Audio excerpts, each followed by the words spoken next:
Okay, maybe my visit didn't go as well as I thought. Gonna admit it.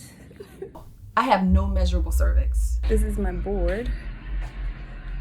Today I am 24 weeks. I think I'll be okay if I knew my baby was a little bit bigger.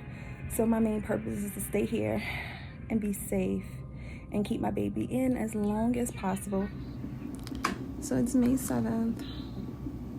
I've been in the hospital 2 weeks now. I made 25 weeks at midnight, and my water broke at 4 a.m.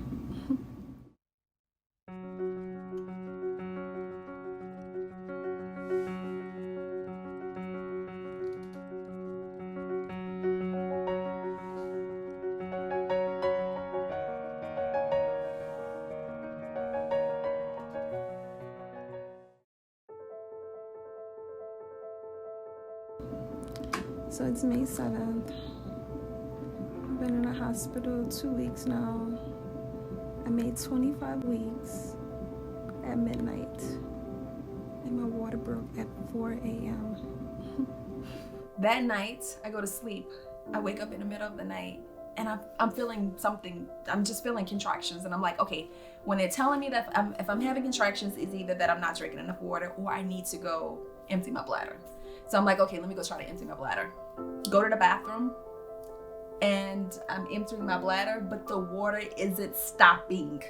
Like the water isn't stopping. And I'm like, what? This something is going on. I know my water just did not break. Oh my God, my water just broke. I'm only 25 weeks.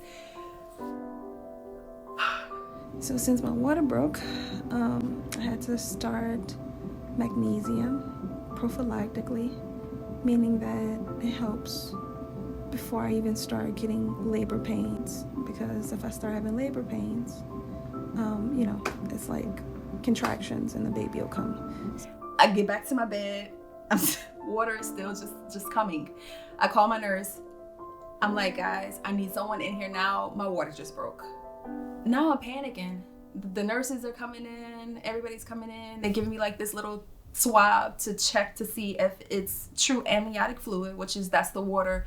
Once your sac ruptures, amniotic fluid just starts to leak out. So they give me this test. If it turns green or blue, if I'm not mistaken, then yes, it's true amniotic fluid. And my stick was like true blue and my water broke. And it was just a lot. I was like, oh my God, my biggest concern now is my baby's about to come and I'm only 25 weeks.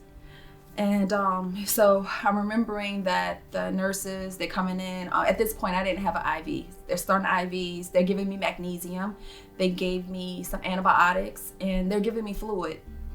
So the magnesium is basically to help the neurological system for your baby, the brain development. Also, I think it also helps contractions, just to kind of keep the labor from coming. So right now they're trying to hold off on labor, but my mind thinking like once your water breaks, the baby's coming.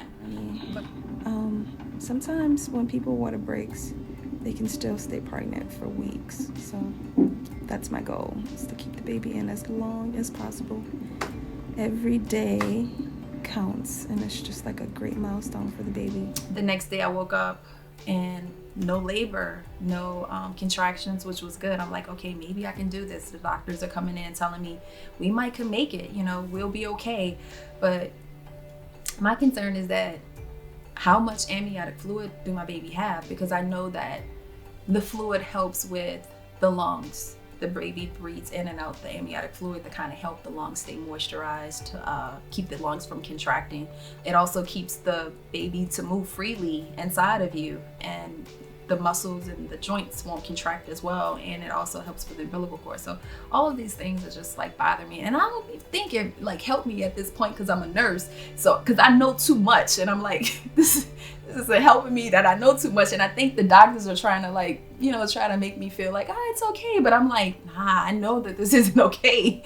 So I'm just trying to like not tap into that side and just let the doctors do what they can do, and also I'm walking by faith at this moment. I'm just walking by faith.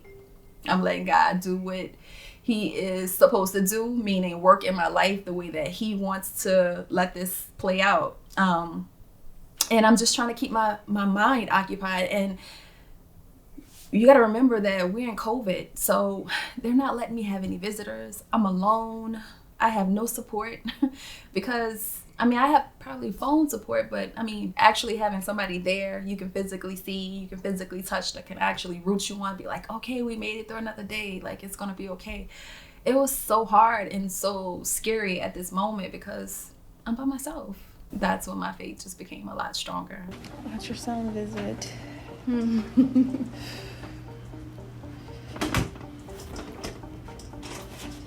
Hi, sweet. So this is my ultrasound visit. I don't know. I've been here going on 3 weeks so far. Yesterday was Mother's Day, so I spent my Mother's Day being a mother, basically fighting to bring my little baby boy here. Days are going by. I'm like, okay, I might actually can make it to 34 weeks because now they're not even talking about 28 weeks. Once your water breaks, you're at a high risk for infections. They're not letting you out the hospital. You have to stay in the hospital. So they're like, nope, you're staying here at least until 34 weeks. That's a good gestational age for the baby.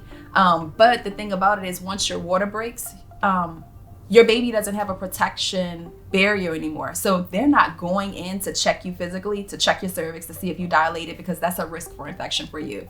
So they're just like, oh, just hanging out. I don't know if I'm dilated 5 centimeters. I don't know nothing at this point. I'm just letting the days go by. I made it to 26 weeks. I'm like, okay, a week down. Hi guys, so today's May 17th. I am 26 and 3. Yes, we're still going for that deadline. Well, to reach our goals, which is 34 weeks. You know, my water broke maybe like 10 days ago, but I'm still doing good. No signs of infection. Tummy's still getting a little bigger, so my baby's doing pretty good. I just wanted to show you guys my room where I've been living for the last month or so. And I just got lunch. This is what we're eating for lunch. Chicken marsala, asparagus, mashed potatoes.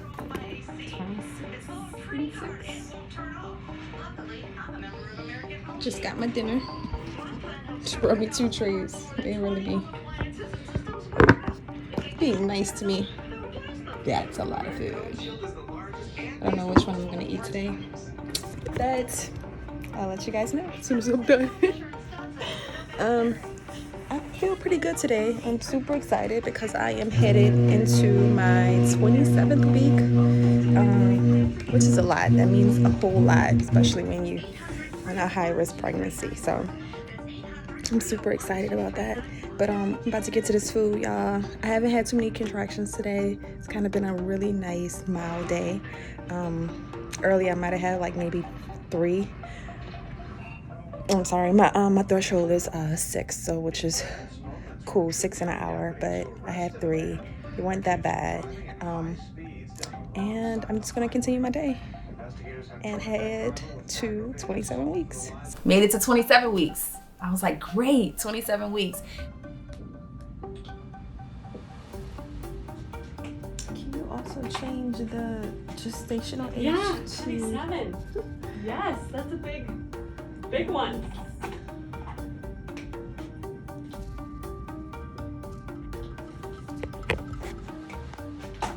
Very exciting. I remember one morning I woke up, I'm feeling so good this day. I'm like, okay, made it to 27 weeks. You know, I kind of go into like this little blog about how my day's going well. I know that I will make it to 34 weeks. Hey guys, what's up? Yes, it's your girl, I Live Angel 2, checking back in with you guys, giving you updates on my pregnancy. Yes, my pregnancy. So I made 27 weeks. Like I said, I am super excited every time I make another day, another week. It's like a celebration because it's less days for my baby to be in a NICU. So as long as I can hold him in, meaning inside my stomach, being pregnant, it's just so much healthier for him. I'm just so excited because we're actually getting through this, and it's not just me by myself. I see that he's also fighting as well. My baby is so strong. We've kind of been through a lot, like even since I've been admitted, since I was like 22 weeks, 23 weeks. But I remember right after I did that video, I started feeling like a little labor pains.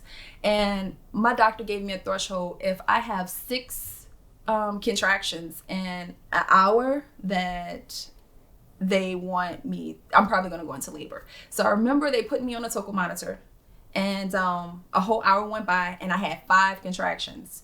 And the nurse was like, oh, you'll be okay.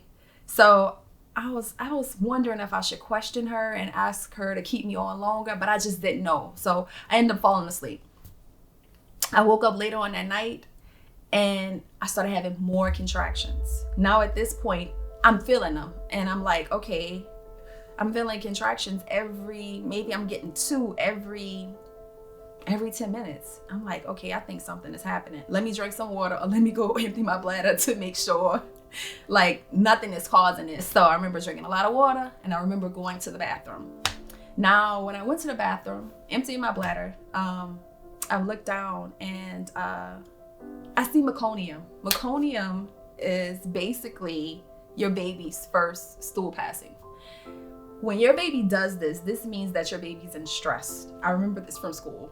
And when I see this, I'm panicking now. I'm like, oh my God, my baby, I see meconium. Like, my baby's about to come right now. Like, this is crazy. So I'm remembering going back to my bed, calling my nurse, like, yo, I need you in here now. I see meconium. Because all I can think about is if the meconium is inside my stomach, he can aspirate on it. It can get in his lungs. It just won't be good for him. And I'm like, they came this far. We getting out of this good. He is not about to go through nothing strenuous. We gonna be okay. So I remember I'm like, call the doctor, do something. I just know that I'm about to go into labor, and I'm feeling my contractions coming. They're picking up. They're going faster and faster. So I remember her bringing me from one side of the hospital. Now I'm on the labor and delivery side, and I'm remembering that they gave me another dose of steroids because they're like, okay, most likely your baby's gonna come, but let's just give you an emergency dose just to help those mature lungs for my baby. And at this point, I'm feeling my contractions and I haven't had an epidural. I don't have any fluids because normally they'll give you like a bag of fluids before they even give you your epidural. And I'm like, wow, if I have to push, I won't have time to get a whole bag of fluids in me. And I probably got to have a natural delivery, like no pain medicine, no epidural. Like, I don't know if I can do this, but I'm doing it. As I'm going, my stomach's tightening up. I'm feeling the baby, the contractions. I'm just feeling it. And every time they're trying to ask me a question, the contractions is coming. I'm like, hold up. It's getting tight. I can't even talk. Just remembering this stuff, right? So then I'm like, where's my doctor? Like, I feel my baby. I feel something's coming. And so I just feel something kind of like come out. And I'm like, that didn't feel normal. Like something's going on. So it took my doctor probably another 8 minutes to come. So when she finally came, they finally checking my cervix for the first time. And she puts her hand in and she's like, I feel his foot. If I feel his foot, then he is breached and we can't have a baby like this. We going into emergency C-section. And I'm like, oh my God, a C-section? I wasn't planning for a C-section. They told me that I was going to have a delivery, like a vaginal delivery. And so I'm like, a C-section, an emergency C-section? You got to put me to sleep? So I'm panicking even more so. And I'm by myself. Like, I have nobody here with me. Like, it was so much going on, guys. This is a lot going on. So at this point, I just remember them wheeling me down the hallway. And I'm having contractions, hard labor, active labor pains going down the hallway on the stretcher. And I remember getting into the OR and going from one garner to the next, having real hard labor pains. And I just remember them saying, you're gonna be fine. We're gonna put this over your face. And once they said that, I was out.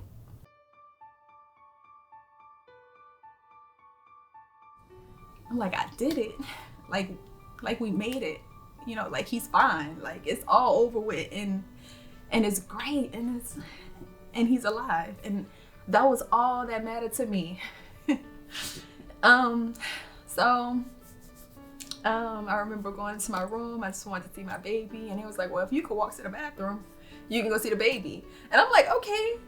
And I got as far as sitting up and then the pain just hit me. I said, I can't even move. Like, My legs was numb. I couldn't walk. The pain was just unbearable. So I just waited for a little while longer. Finally got the strength to get up, walk, and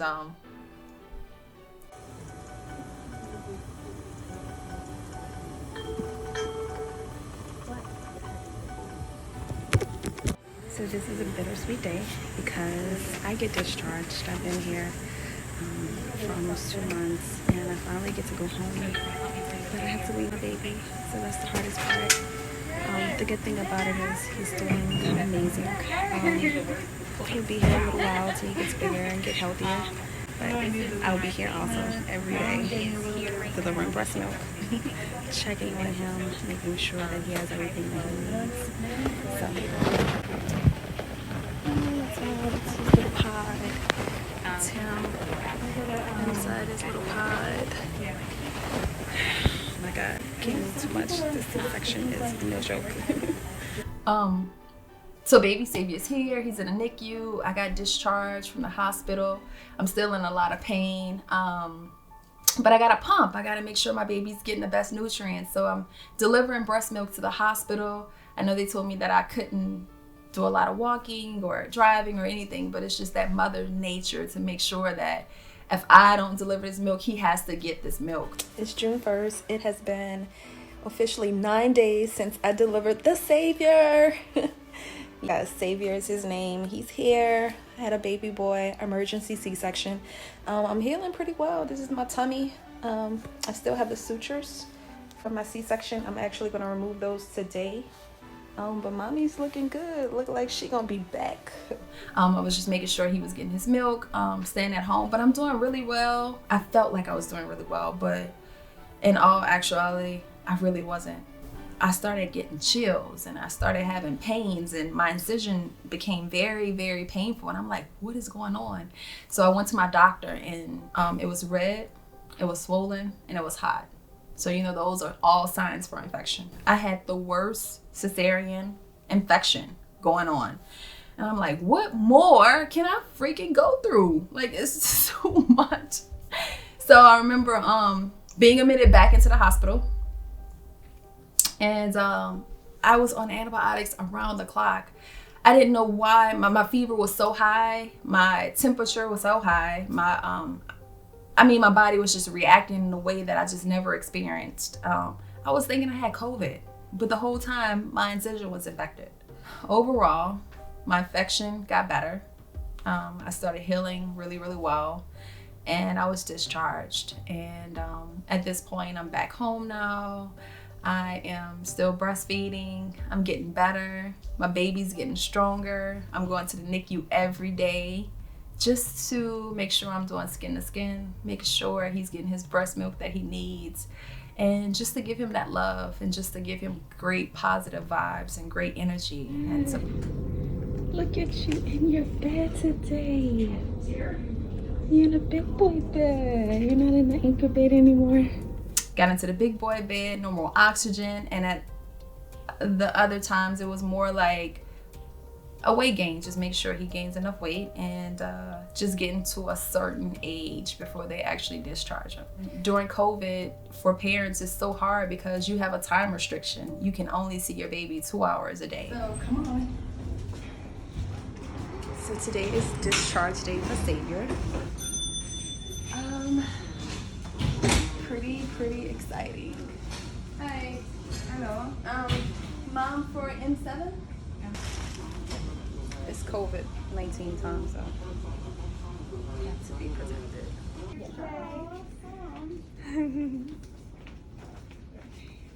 Are you guys ready to take them home? Of course. Yes. I remember my day of actually my baby being discharged from the NICU. I mean, it was the most exciting feeling. Oh my God, I felt like it just had this. The greatest blessing was being sent home to me. He's just such a blessing to our family. He's just that strength, and that it's just so amazing. He makes my daughter super happy. He's such an amazing baby. He makes me feel so happy. I'm just so happy to have him. It's just such a big blessing. We are finally going home. This has been such a long but great journey. So blessed. Sleeping. Yeah. Bye-bye. Thank you so much. You're welcome. Congratulations. Thank you. Congratulations. Thank you. So we're on our way home. Out the NICU, we're breaking out this joint. We were so blessed. So amazing. All praises go to God. Once I started praying and once I started reading more, I just started leaning on my own faith and not my understanding of exactly why was I going through this. Just let God do his work and just let him take over and take charge and just trust the process. If there's a woman that is kind of going through this, all I can say is I know every day I wake up, it's not like the best thoughts, and sometimes you're just like so worried, like, oh my God, what's gonna happen today? Is he gonna come? Is my baby gonna be in the NICU? I know all those thoughts just cross your mind, because they cross mine. And all I can say is pray about it. Keep your spirits up. Keep your mind on positive things, and just relax. And we can't constantly think about things that we can't control. We have no control over these things. All we can do is our best. All we can do is to make sure that we're taking care of ourselves, our bodies, to make sure that the babies are healthy. And if you're doing your best, then that's all we can do. Leave the rest up to God. So that's my message for that. And consider every day a celebration, because it truly is. Being pregnant is such a blessing. And I've probably said it before, but this is my second pregnancy, and I never really realized how I thought being pregnant was just a given. Because my first pregnancy, I was just so healthy, and sometimes I would get tired. I'm like, damn, I'm tired. I'm ready to go in. I'm tired of my back hurt, this hurt, that hurt. But then when you're a woman in this situation and you're fighting just to keep the baby in, you're realizing, like, I can do this. It doesn't matter how tired I am. It doesn't matter if my back hurt. It doesn't matter if I'm having this pressure, this pain. That it's all about my baby and making sure it's healthy. Your mind click into that. So being on this side, it's a total different experience. But overall, I'm grateful for everything. It's a blessing from God. So just look at it like that and just continue to strive. Continue to stay focused and continue to stay faithful. So many people are like, why didn't I know you were pregnant? Why didn't you say anything? Why? I didn't tell my grandmother until probably the day that I actually had Xavier, because my mind isn't on focusing on who knows if I'm pregnant. My mind is focusing on if I'm gonna make it through this pregnancy, if my baby's going to survive. So I'm here. I'm in this hospital. I'm praying. It's just the only person I need to be talking to right now is God. The only thing I need to be doing is praying to make sure that I'm doing the best thing that I could do for my baby at this moment. So I'm sorry I didn't tell anybody that I was pregnant, but that's not my concern right now. My concern was to just pull through this and be the best mom that I can be, and just give my baby like the best life that he can have, and just pray that he's healthy. I have a complete family now. Heaven, Savior, Angel. What more can you ask for? We got the complete heaven going on. And it's all about positive energy, positive vibes. So if you're going through this, just stay prayed up. Just know God has your back. And I'm here to answer any questions for any woman that may be experiencing anything. You can always find me at I Love Angel 2 on Instagram, on Twitter, on Facebook, and on YouTube. And I'm a very private person. I really don't open my life up too much, but I felt like this was something I definitely had to just put out there, because I had to share it, because I remember going through this. I didn't have any resources. I didn't know who to turn to, who went through this, who can I talk to, what can I expect? So I just want to be a positive influence for the women out there, because I pulled through it and I know that you can too. So just keep your faith up and God bless.